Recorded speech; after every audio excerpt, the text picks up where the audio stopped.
Bonjour, un interview spécial vacances aujourd'hui. Je suis avec Isa. Isa, c'est une amie et on a décidé de passer 2 semaines de rêve dans ses appartements avec ses piscines ou sa piscine et l'endroit autour. Et Isa va raconter son changement de carrière. Alors Isa, présente-toi en 2 phrases. Oh la vache. Tu sais que c'est pas mon fort. Alors en 2 phrases, je suis maman de 3 enfants, divorcée depuis 10 ans. J'ai été infirmière pendant 21 ans et au bout de 21 ans d'infirmière, je me reconvertis dans un autre job. Donc, toujours avec les gens parce que j'aime les gens et j'aime être au service des gens, mais plus dans la maladie. Plus dans la maladie. Plus dans la maladie, c'était mon big motif, c'était je ne veux plus voir les gens pleurer, je veux des merci avec des sourires plutôt que des merci avec des pleurs. Et ça c'était mais j'aime être au service des gens, donc il fallait que je reste avec les gens. Donc voilà, j'ai rencontré Isa en 2016 et justement quand moi j'étais en reconversion, j'étais déjà coach, mais j'étais en train de chercher ma voie, et Isa était déjà aussi en train de justement continuer à aider les gens, mais avec des merci et des sourires plutôt qu'avec des pleurs, parce qu'elle faisait de l'accompagnement de fin de vie. Raconte-nous Isa, comment c'est arrivé? Comment tu as pris la décision de dire bon maintenant je veux changer de vie, je veux changer de carrière? Alors en fait c'est un peu au pied du mur aussi. En fait moi ça faisait déjà 10 ans que j'étais plus trop en phase avec le fait d'être infirmière. Moi j'étais infirmière libérale et plus trop en phase avec la façon dont on soignait les gens, donc je prenais soin des gens. J'avais toujours l'impression que j'arrivais trop tard dans leur vie, que j'arrivais plus à changer la course de leur vie ou à les rendre heureux. Moi, ma mission de vie, c'est de faire sourire les gens et de rendre heureux les gens. Et j'étais tout le temps triste en fait d'arriver trop tard dans leur vie. Et malgré tout le retour bénéfique que j'avais des gens qui m'aimaient, etc., pour moi, je disais, ah, t'en as pas fait assez. Et en fait, j'ai un divorce difficile à ce moment-là qui me met à genoux émotionnellement, financièrement. Et en fait qui me fait dire ok mais maintenant quoi tout ça pour ça, et maintenant qu'est-ce que j'ai envie de moi en fait. C'est la première fois de ma vie que je me pose la question sur ok c'est pas pour mon mari, pour mes enfants, mais qu'est-ce que je fais en fait, quel est mon essentiel, voilà, et est-ce qu'une fois dans ma vie je peux penser à moi et qu'est-ce qui me ferait plaisir et comment j'ai envie, parce qu'à ce moment là j'ai 40 ans, j'ai 39 ans, 40 ans. Ok mais il me reste beaucoup en fait, donc si je fais pas ça maintenant, je le fais plus, ou je le fais quand en fait. Donc ça a été vraiment le fait de me dire ok là t'es au plus bas, de toute façon tu peux pas tomber plus bas dans tous les domaines de ta vie, à part mes 3 enfants qui sont des merveilles et la santé qu'on a pour nous, ça y a pas de problème, et tout le reste de ma vie s'est effondré.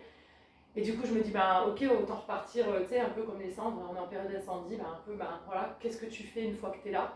Et donc et ma motivation c'était ok je sais ce que j'aime les gens, j'aime être avec les gens, j'aime rendre service aux gens, j'aime faire sourire les gens, mais comment je peux le faire tout en gardant ma liberté, parce que moi j'ai un grand sens de la liberté. Mon cahier des charges c'était vraiment ne plus avoir de réveil le matin, être libre, faire ce que je veux quand je veux, avec qui je veux, ça c'était vraiment et en même temps comment je fais pour garder ma maison, pour faire en sorte que j'arrive à garder le foyer de mes enfants. Et du coup tous les gens qui venaient chez moi me disaient on adore chez toi, mes amis, etc., ma famille disait on dirait une maison secondaire, on est bien, il y a de bonnes ondes. Et je me dis ok, et j'aime le service aux gens, donc je me dis pourquoi pas faire en sorte que ma maison devienne mon entreprise. Et j'aide les gens chez moi, en fait je les reçois chez moi et je les rends heureux chez moi. Donc voilà comment ça s'est fait. Et donc du coup, qu'est-ce que tu fais aujourd'hui? C'est quoi ton business? Tu vis de quoi aujourd'hui? Et ben du coup aujourd'hui, alors je vis encore difficilement parce que ça fait 10 ans et donc 5 ans que j'ai ouvert les appartements. C'est encore très difficile parce que le bouche à oreille, et que c'est pas mon domaine de prédilection. La nouvelle technologie, voilà, la vidéo pour moi aujourd'hui c'était compliqué. Je suis pas extrêmement douée dans la publicité de ma personne ou de mes lieux. Mais en fait je vis essentiellement des revenus de mes locations et de l'aide. J'ai encore une partie d'aide de l'État en fonction des ressources et en fonction des revenus, ce qui ça est vraiment un moteur pour moi, c'est de sortir de ça. Quand tu as été pendant 40 ans toi cotisant et aidant, etc., au niveau de la société, c'est très difficile humainement moi j'ai quand même fait une liquidation judiciaire, donc c'est extrêmement de faire une faillite, et alors que tu avais tout construit, et psychologiquement ça a été je pense la plus grosse honte pour moi, et la plus grosse difficulté à surmonter pour moi. Ça a été ok, il faut que je me reprenne en main, et j'ai besoin de personne, et j'aimerais ne avoir besoin de personne. Donc surtout en étant toute seule avec 3 enfants, tu sais que tes décisions ne t'impactent pas que toi, c'est-à-dire que quand tu es tout seul, manger une tomate ça suffit. Quand tu as 3 enfants à charge, leur bonheur dépend de toi. Donc en fait, les sacrifices que tu vas leur demander, il faut qu'ils soient ok avec ça. Et j'ai la chance d'avoir 3 enfants à qui j'ai expliqué que j'allais faire des choix, que notre vie allait changer et qu'ils en paieraient aussi une partie des conséquences. Et mes enfants sont un soutien énorme, c'est mon moteur de toute façon. C'est marrant parce que quand on parle, je deviens moi aussi, c'est dur. Surtout que tu les connais. Donc, du coup, voilà, tu m'as suivi en fait, encore une fois, je divorce en 2015, toi tu me rends compte, je suis au fond du trou en 2016. Et le fait de te rencontrer, de tomber dans le développement personnel, de tomber avec des gens qui me disent « Oh waouh, mais tu mérites, t'es bien », ça change ma définition. Donc en fait, toi tu as vu tout mon process effectivement ces 10 dernières années.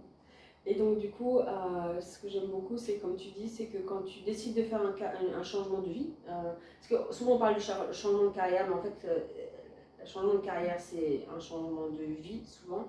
Et là, tu entraînes tes enfants avec toi, il n'y a plus de mari, donc tu es là, tu es responsable de tes enfants. Et tu dis, ils sont d'un vrai soutien, ils comprennent, ils te suivent, ils se développent bien, maintenant c'est des jeunes adultes.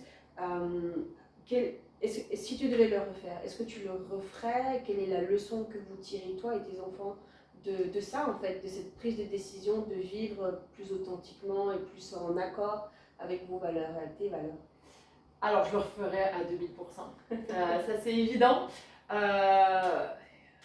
Quasiment de la même façon, dans le sens où j'ai pas eu le choix de le faire de cette façon-là aussi. Mais par contre avec beaucoup moins de stress, en sachant que c'est pour la bonne cause et que ça va marcher. Parce que ce qui a été difficile pour moi, c'est ça, c'est que tu es tout seul à charge de 4 personnes.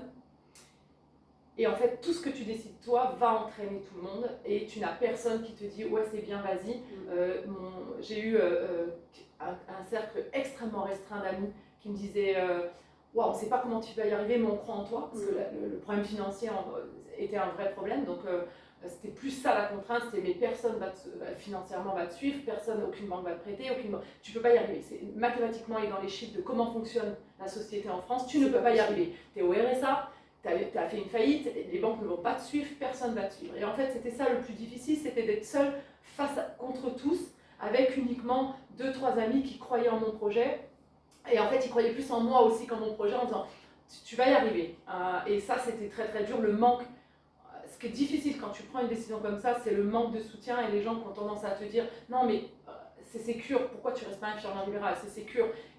On a quand même tendance à vouloir que les gens, quand ils sont dans leur box, ils restent dans leur box, surtout quand la box elle est bonne, parce que infirmière t'as pas de chômage, infirmière t'as du boulot, tu retrouves comme ça. Donc si tu veux, c'était pas tu prends plus un risque. Et en fait, il y a une phrase moi que j'aime beaucoup, qui est plutôt utilisée en Amérique, c'est qu'en France on dit que tu prends un risque, là-bas on dit tu prends ta chance, take a chance. Et en fait je me dis mince quoi, si je le fais pas maintenant je le ferai plus. Donc je le referai de la même façon si j'ai les mêmes conditions, parce que j'ai dû faire en fonction des conditions que je proposais et que j'avais. Mais par contre, ouais, avec beaucoup moins d'émotions négatives sur ce que m'envoyaient les gens, sur la négativité des autres sur toi, leur peur sur toi. C'est ça qui est difficile en fait. Ils ont peur, toi t'as pas peur, et d'un coup ils te collent leur peur, et là tu te dis oh, et s'ils avaient raison. Mais encore une fois, j'ai eu la même chose sur l'école à la maison. Donc en fait, j'étais déjà passée par un process où toute la société ne te comprend pas. Donc j'ai l'habitude que la société ne me comprenne pas. Donc je suis assez résiliente par rapport à ça. Mais quand tu entraînes financièrement tes enfants dans une faillite, dans une liquidation judiciaire, dans des huissiers, etc., la culpabilité de maman est beaucoup plus puissante que dans certains domaines. Donc tu te dois de réussir. Et par rapport à mes enfants, moi je suis quelqu'un, j'élève mes enfants avec choisis ce que tu veux, bats-toi pour ce que tu veux et travaille pour ce que tu veux. Et personne n'a le droit de te dire que tu ne vas pas y arriver. Donc en fait je me disais à ce moment-là, comment tu peux leur enseigner ça si toi tu le fais pas, tu ne l'appliques pas. Tu vois, c'est un peu comme quand j'étais en dépression au début, je disais à mes enfants non mais il faut aller bien, il faut aller bien. En même temps je me disais tu vas pas bien. Donc à un moment donné, tant que toi tu vas pas bien, comment tu veux dire à tes enfants d'aller bien? Moi j'aime beaucoup le leadership, et le leadership c'est montrer l'exemple. Et en fait, comment tu veux être un exemple pour tes enfants si toi tu t'appliques pas tes propres principes et tes propres conseils? Donc en fait, je crois que ce que ma grande réussite aujourd'hui, c'est aussi de m'être relevée, même si je suis pas au niveau que j'aimerais financièrement, et puis voilà, dans la communication, etc. Pas encore, exactement.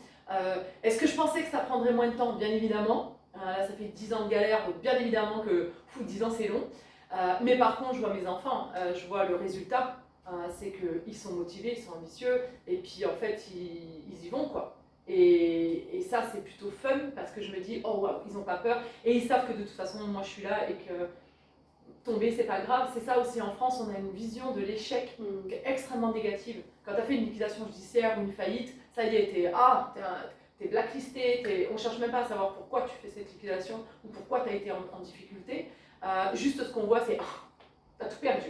Donc autant, là tu perds un grand cercle. Voilà, c'est là que tu vois aussi les gens qui t'aiment vraiment ou qui te soutiennent. Mais dans tous les cas, c'est vraiment ok, je vais me relever, ça va être dur. C'est pas facile. Les gens qui cherchent la facilité, n'essayez pas d'un changement de carrière, parce que comme tu dis, c'est pas que carrière professionnelle, c'est carrière psychologique, émotionnelle, familiale. Et en fait, voilà, tu vas te mettre en bisbille avec des gens qui ne t'avaient jamais remis en cause, mais comme tu changes, ils n'aiment pas que tu changes. Donc en fait, ça les challenge eux aussi. Toi, du coup, à ce moment-là, ils ne sont pas bénéfiques pour toi. Donc en fait, tu as un besoin de t'éloigner parce que tu dis, oh mince, si je reste dans cette atmosphère-là, ben, je vais pas y arriver parce que je vais repartir à la sécurité. La sécurité aurait été de refaire infirmière, bien évidemment, de vendre, d'aller dans un petit appartement et de faire infirmière. Mais j'aurais pas été heureuse. Et en France, on ne cultive pas le bonheur, on cultive la sécurité. Sois sécure, soit reste dans ta boîte qui fonctionne bien, sois sécure. Paye tes factures, tout va bien.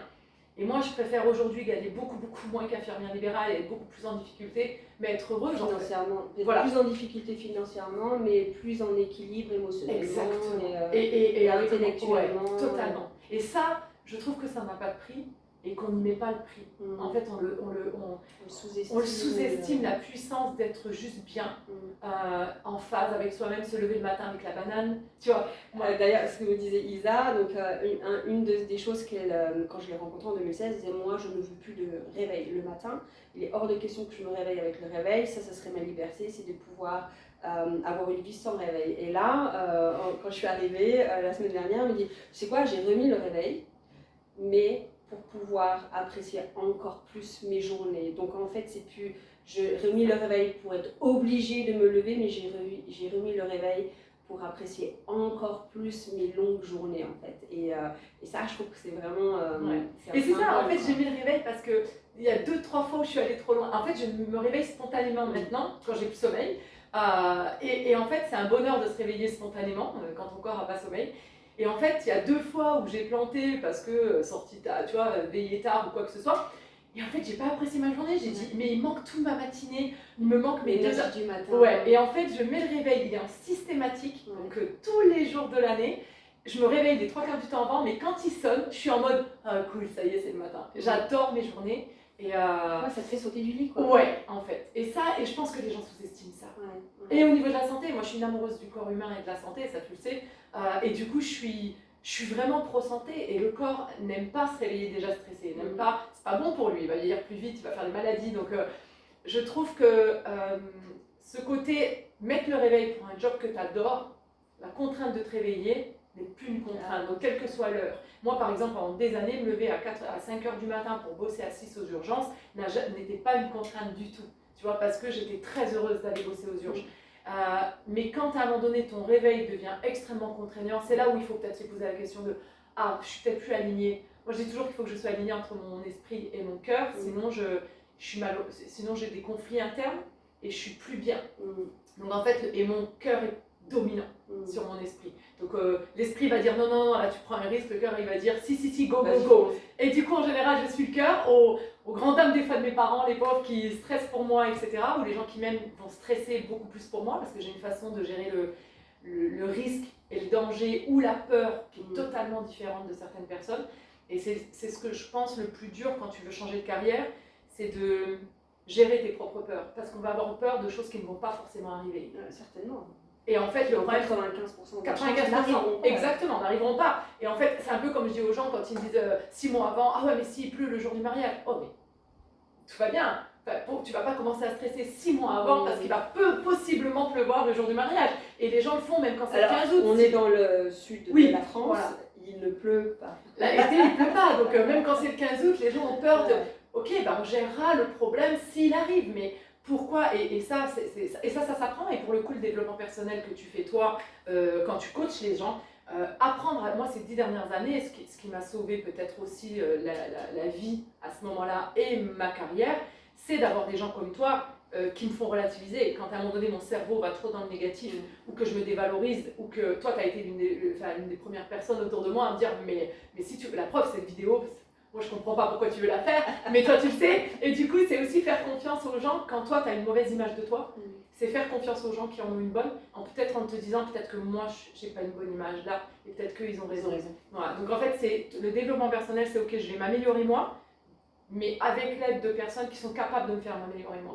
Donc pour moi, tout le monde à un moment donné, et surtout dans les moments de vie où on doute, devrait se faire accompagner par les personnes comme toi, parce que quand on doute, les gens qui nous aiment ont tendance à nous caresser dans le sens du poil, ce qui n'est pas forcément ce qu'on a besoin, et ce qui n'est pas forcément la force qu'on a besoin. Et les coachs en fait peuvent dire, non mais là je pense que tu déraisonnes. Est-ce que c'est une peur réelle? Est-ce que le lion te court après? Ou c'est toi qui penses que possiblement il va y avoir un... Non, donc, et en fait vous avez une façon de nous mettre face à nos responsabilités, face à nos travers, tu vois, nos paradigmes mentaux et cérébraux qui sont extrêmement puissants. Donc c'est hyper inconfortable. Ça peut. Oh, c'est hyper inconfortable, surtout quand tu le fais à 40 ans et que tu as toujours fonctionné de telle façon. Extrêmement pénible de dire comment ça, je dois pas fonctionner comme ça, comment ça, je dois faire attention à ça, comment ça. Et en fait, on vous aime pas des fois, tu vois, on est un peu en mode... et en fait, après, quand tu commences à lâcher et que tu vois les résultats, c'est une vraie liberté. Wow, c'est fun. Moi, je suis une grosse adepte, ne serait-ce que des accords Toltec. Si juste les gens comprenaient les accords Toltec et les mettaient en place, déjà, tu enlèves 80% de difficultés de communication et de stress de ta vie. Donc moi, j'encourage vraiment tout le monde, et quand vous voulez changer de carrière, vous allez avoir besoin de force à côté. Et c'est pas forcément votre entourage, parce que l'entourage, lui, il a peur. Donc comme lui, il a peur de ce que vous allez faire, parce que si c'est pas du tout... Alors bien sûr, les seuls qui m'ont soutenu, c'est des gens qui étaient par exemple entrepreneurs. Et qui pour eux, la fait, mais c'est pas grave, moi aussi j'en ai fait une, tout va bien, on se relève, regarde, on est vivant. C'est sûr que ceux qui n'ont jamais expérimenté ont plus de mal à te soutenir, parce qu'ils ont juste super peur en fait, et ils veulent juste te protéger. Donc en fait, il faut arriver à trouver les gens qui, eux, vont te dire arrête de te plaindre. C'est ce que je dis souvent, trouver votre tribu. Ouais, c'est ça. Et tu en as besoin pendant ce moment-là. Alors en général, elle reste à vie cette tribu-là, parce qu'elle t'a tellement apporté à ce moment-là que tu les perdras plus jamais. Mais il faut accepter le changement, et le changement il est difficile parce qu'effectivement tu vas perdre des gens au cours du chemin, il va falloir accepter de les perdre. C'est comme ça te brise le cœur, mais il faut accepter de les perdre, il faut accepter que non, tu n'es plus en phase. C'est une évolution. C'est une évolution, et elle est difficile parce que... journée, un voyage. C'est ça. Donc, mais par contre, est-ce que je le ferais à 2000%? Est-ce que je l'encourage aux gens à 2000%? Particulièrement dans un pays comme la France, il faut rappeler qu'en France, il y a quand même des systèmes de chômage, de reconversion professionnelle, de formation. Donc moi, ça, j'y ai pas eu droit parce que j'étais entrepreneur. Donc effectivement, sur les entrepreneurs, c'est un peu plus difficile parce qu'on a juste droit au RSA, 500 balles, un peu compliqué quand tu as des charges, etc. Mais même avec ça, je pense que tu peux y arriver. En fait, je pense qu'on est un pays où la seconde chance n'est pas encouragée, mais largement possible dans un système financier comme on a, quoi. Moi, des fois, j'ai des gens, encore une fois, je pense pour l'exemple des personnes, parce que du coup, il y a des gens qui viennent me demander conseil ou qui viennent me dire mais comment t'as fait, etc. Et par exemple, souvent, des gens au SMIC qui sont très malheureux dans leur boulot et qui leur disent mais je peux pas prendre le risque. Et des fois, je leur dis mais t'es au SMIC. Qu'est-ce que tu perds en fait de pire? Tu auras le chômage, ils vont t'enlever un peu, tu as 2 ans pour te former et te faire des choses. Donc, elle est où ta prise de risque en fait? Souvent, c'est des parents, par exemple, ils sont 2, donc c'est un couple. Elle est où ta prise de risque? T'as beaucoup moins. C'est vrai que les femmes célibataires avec des enfants, forcément, la prise de risque est plus violente parce que financièrement, il y a des enfants qui dépendent de toi. Mais je trouve que et ça, si t'as pas une personne qui te dit attends, relativise, analyse, pose des chiffres, Tu vois, oui, ta prise de elle est où risque. ta prise de risque, quoi. Et par contre, l'encouragement, ouais, moi je pense qu'il faut arriver à s'entourer de personnes qui vont, quand toi tu doutes et quand toi tu. Parce que tu doutes, hein, c'est les montagnes russes, quand toi tu dis putain, je vais pas y arriver, je vais pas y arriver, je vais pas y arriver, et quelqu'un qui dit oh, t'arrêtes de te plaindre. Voilà. La famille aura tendance à dire ouais, t'as raison, reviens en arrière. Ces gens-là vont avoir tendance à dire t'arrêtes tes conneries, de quoi tu te plains? Mais bien sûr, tu vas y arriver, là, t'es juste en coup de mou, quoi. Allez, reprends-toi. On a besoin de personnes qui, au lieu de nous caresser dans le sens du poil, nous bottent le train et nous disent arrête de te plaindre, il y a pire, et ça, c'est énorme. Donc, moi, dans ma personnalité, j'ai déjà une faculté à le faire spontanément. Encore une fois, chaque fois qu'il m'arrive un truc, je dis qu'est-ce que tu préfères, que ça t'arrive ou que tu perdes un enfant? Bon, bah, le chemin est vite vu, hein, en général. Moi, alors tout le monde me dit, ouais, bah, elle est radicale ta solution. Oui, mais elle marche. Donc, tu te plains plus quand t'as ça. Tu vois, il y a tellement de gens malades autour de nous, tu vois, que moi, j'ai un grand sens de la vie, peut-être par rapport à mon métier, qui du coup, je valorise énormément la santé et la vie. Du coup, bah, quand il t'arrive des coûts financiers, matériels, etc., bah, ça reste que du financier et du matériel, on va s'en sortir. Et donc du coup, au jour d'aujourd'hui, tu as combien d'appartements? Comment qui tu peux accueillir? Quelles sont les prévisions que tu as aussi pour le futur? Je sais que tu as des choses qui se mettent en place par rapport à l'événement. Donc bah, écoute, c'est top parce que bah, la loi de l'attraction fait que les gens, voilà, tu rencontres des gens. Donc moi j'ai une capacité de 12 personnes maximum, réparties dans 3 appartements de 4. Donc je loue autant en groupe et en famille qu'en individuel.